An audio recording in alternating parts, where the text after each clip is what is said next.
Hey guys, we're going to get things started here with a little flint and steel fire. I've been here a little while. I've done some wood collecting and wood processing, so here's what I got going.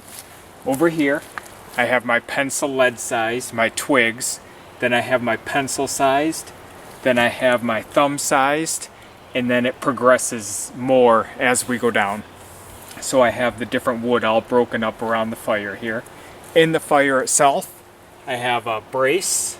And I have some bark to work as a platform, separate it from the wet dirt there. Bird's nest is all made up.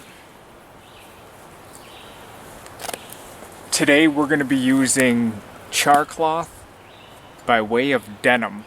So we're going to be using denim char cloth, which is the best char cloth in my opinion.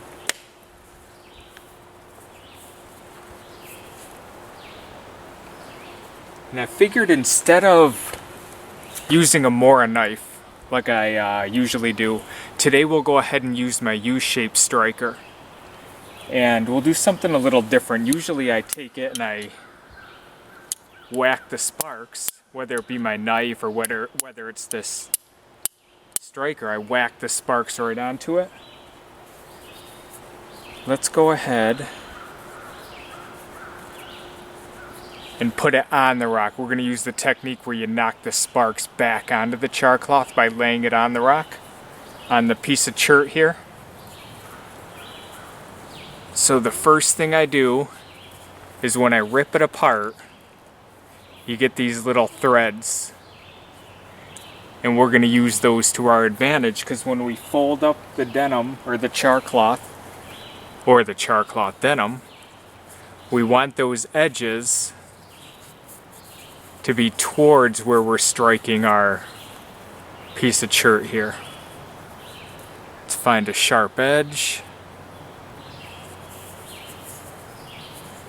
So I have it folded up with the threading where I ripped it next to my sharp edge.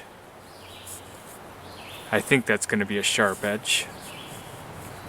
And then that's going to make it easier to catch. So let's see how sharp of an edge that is. Oops.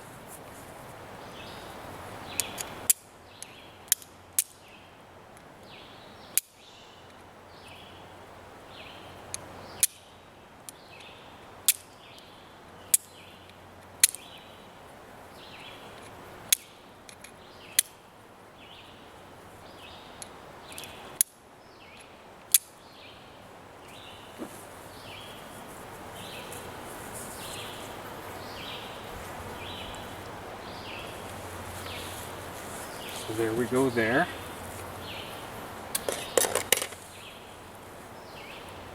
I just ripped it in half by mistake, but doesn't matter. We're gonna go ahead and throw it right in our tinder bundle.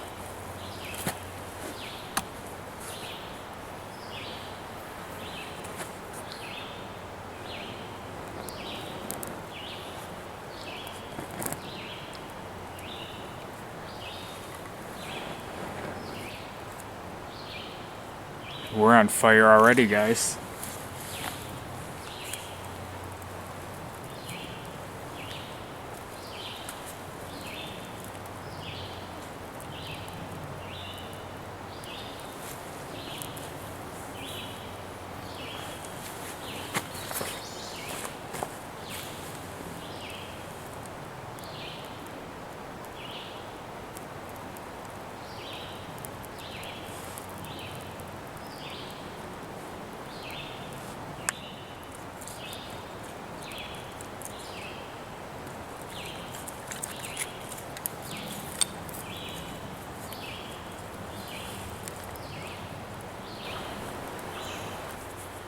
So we have 3 strands of paracord. Each one of them are 30 feet each, of roughly 30 feet.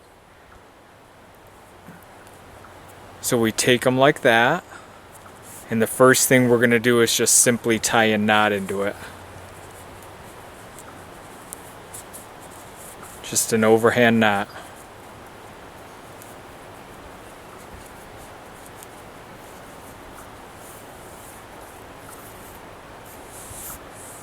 Now that we have that knot, let's make sure these are somewhat even up here. We're going to put our knot in this slip knot.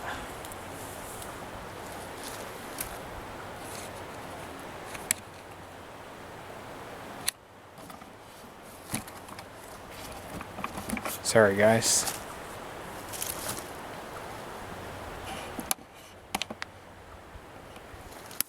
I have the knot in the slip knot we created with our other ridgeline, and that's just going to hold it in. That's going to hold it there for us.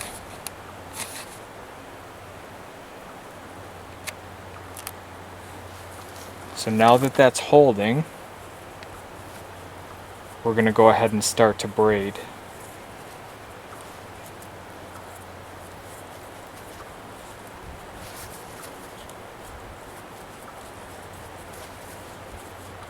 And I got this idea, guys, this eye or loop in the Parastrap or Paracord Ridgeline from BushcraftUSA, specifically IA Woodsman and For Real Woodcraft. Those guys show this exact same technique and much better than I'm showing it too.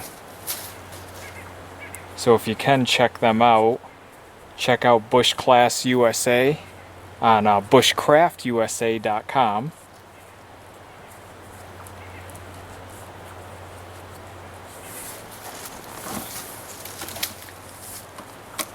And what takes the longest amount of time making these is just keeping control of the strands that you haven't gotten to yet, the unbraided parts.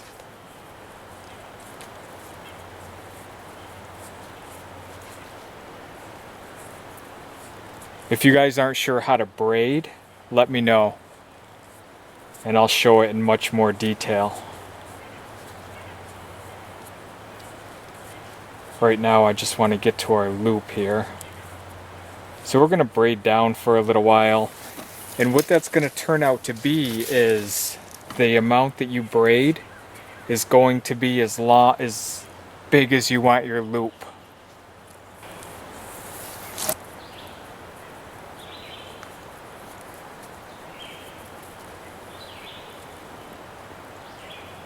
Okay, I think that's probably good for our loop that we want. So I'll show you what we're going to do now and how to make that loop here.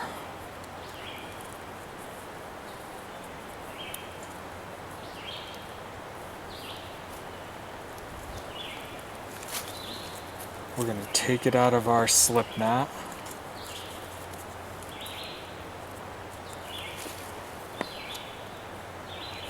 And then we're going to untie it.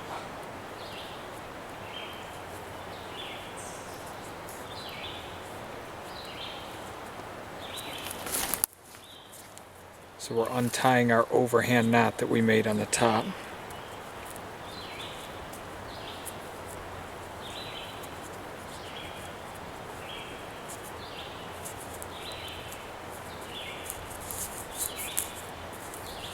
Okay. Then your loop's going to come over, form that loop,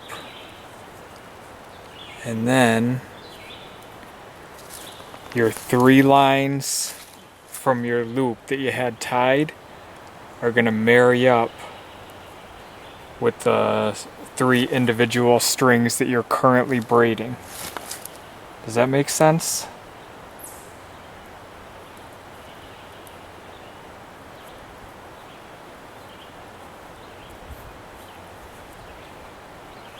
So each one is going to have a place to match up with the existing line. Then all you're going to do from there is braid both lines.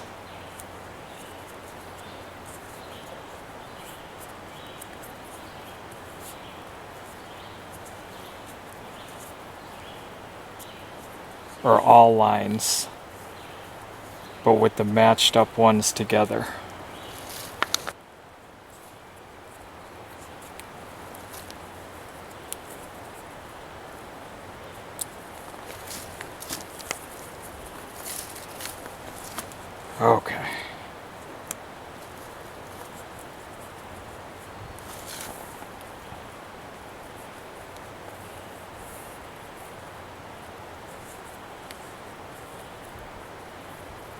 So your lines that we folded in or we tied in the beginning are now married up with the lines that we currently were braiding, okay?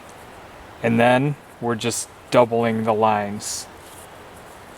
So we're continuing to braid, but each braid is with 2 lines instead of 1.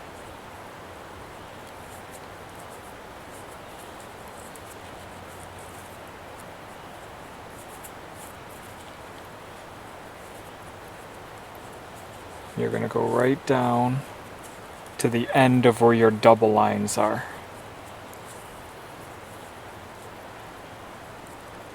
So essentially what you did, if it makes sense, is you spliced them. You splice the lines together.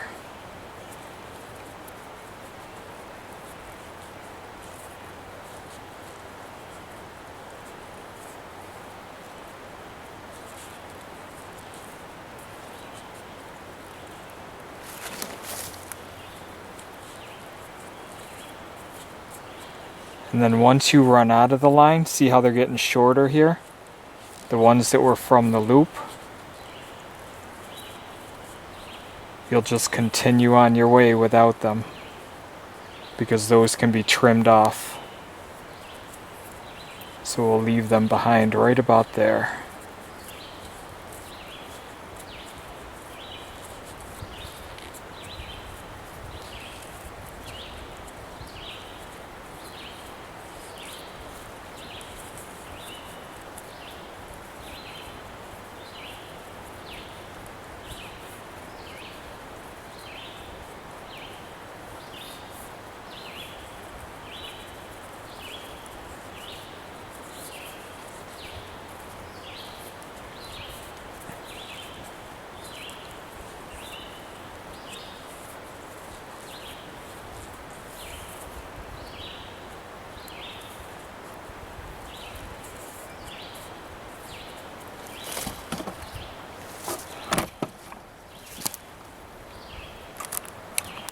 So here's what it'll look like, guys.